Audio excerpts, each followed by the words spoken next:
24、イスラム教はなぜ仏教を拒否するのですか？仏教は、極度の苦行と飢えの長い期間を経た忍者の心の中に考えとして生まれた哲学です。それは多くの冒涜、精神的、論理的、科学的違反、そしてお守りを含むシステムです。精神的無神論とも言える哲学です。神が何の権威も下していないのに、このようなわかりにくいもので神を礼拝することができるでしょうか？この混乱した認識の混合をどのようにして人生の目的として捉えることができるでしょうか？仏教は同時に無神論、多神教、異教の宗教となりました。仏教では、存在の統一とも言います。仏教では、世界の永遠または、世界の物質の永遠と言います。彼女はこう言います。出産を繰り返すことによって。そこには、4つの要素、エネルギー療法、引き寄せの法則の効果、マクロビオティック、それに続くお守りやお守り、そして神以外への執着が書かれています。これらすべてにもかかわらず、イスラム教は預言者の教えに違反し、一神教を放棄したとして仏教を拒否します。イスラム教はすべての仏教徒に、イスラム教を通じて神に立ち返るよう呼びかけています。そうしなければ、神からの救いは得られないからです。全能の神はこう言いました。確かに、神の宗教はイスラム教です。19スーラ・アル・イムラン。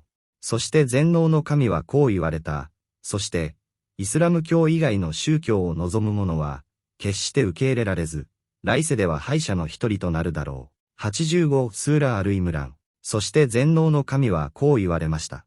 今日、私はあなたの宗教を完成させ、あなたへの行為を完全にし、あなたの宗教としてイスラム教を選びました。3スーラ・アル・マイダ。仏教徒にとっても、どんな人にとっても、この宗教、つまりイスラム教を通して以外に救いはありません。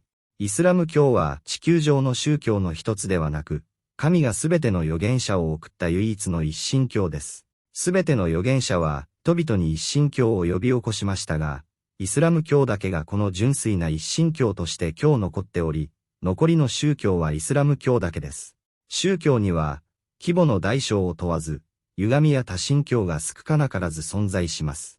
イスラム教とは、他のすべてを排除して神のみを崇拝することであり、神の命令に従順であり、神の禁止事項を放棄し、神の限界内に立ち、かつて何があったのか、そしてこれからどうなるのかについて神が私たちに語ったすべてを信じ、堕落した考えやお守りをすべて否定することです。異教、そして無神論。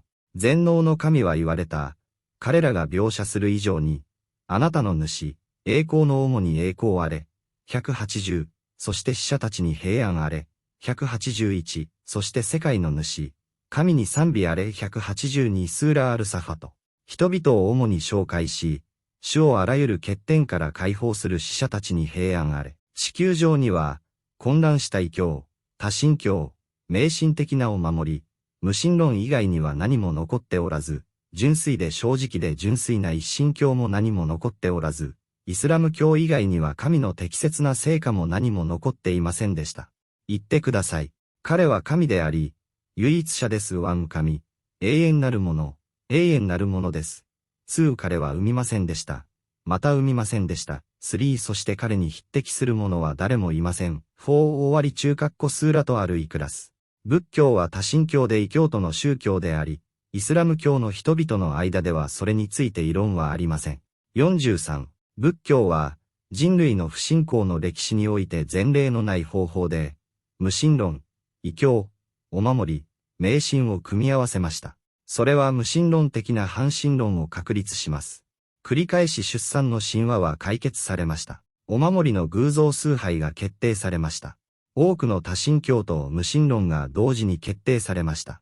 残念なことに、世界中には何億人もの仏教徒がおり、彼らはイスラム教への呼びかけの主要なターゲットを構成していると考えられており、仏教徒自身も真実を探求することによって、自分たちが従うこの教義から逃れるように注意しなければなりません。イスラム教では仏教は都市空間の宗教であるため、すべての仏教徒は自分の状態に注意を払う必要があり、復活の日が来る前に、後悔しても役に立たない時に後悔するでしょう。仏教徒が信奉する仏教。あなたは実存的な質問に対する答えを何一つ持っていません。あなたは、次のような宇宙の主要な問題について、単一の説明を知りません。生命体の源は何でしょうか？世界はどこから来たのですか？涅槃の源は何ですか？ニルバーナはどのようにして形成されたのでしょうか？ニルバーナを結成したのは誰ですか？繰り返される出産の法則を定めたのは誰ですか？では、ブッダが瞑想と苦行を通して繰り返し生まれることをなくすよう私たちに指示したのが正しかったと、どうやってわかるのでしょうか？仏教徒は未来のブッダについてどのようにして知ったのでしょうか？ブッダはどのようにして自分が涅槃に至ることを知ったのでしょうか？このすべての知識は、どのような権威から得られているのでしょうか？こう言ってください。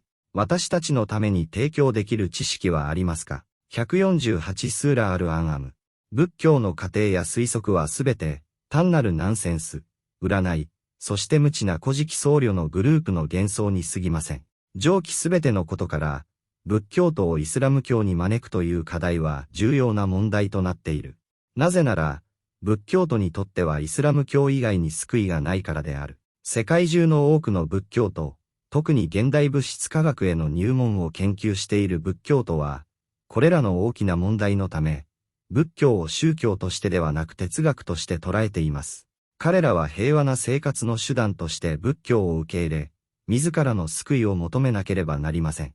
イスラム教徒も仏教徒に対する擁護プロジェクトを持たなければなりません。仏教は脆弱なアプローチです。それを批判し反駁するには、ある程度の知識、精神制御、そして簡単な科学的根拠だけが必要です。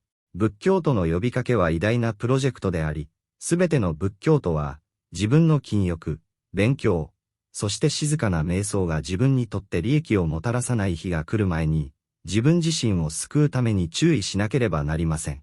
神は人類と人を集め、彼らが提示した内容について裁かれるだろう。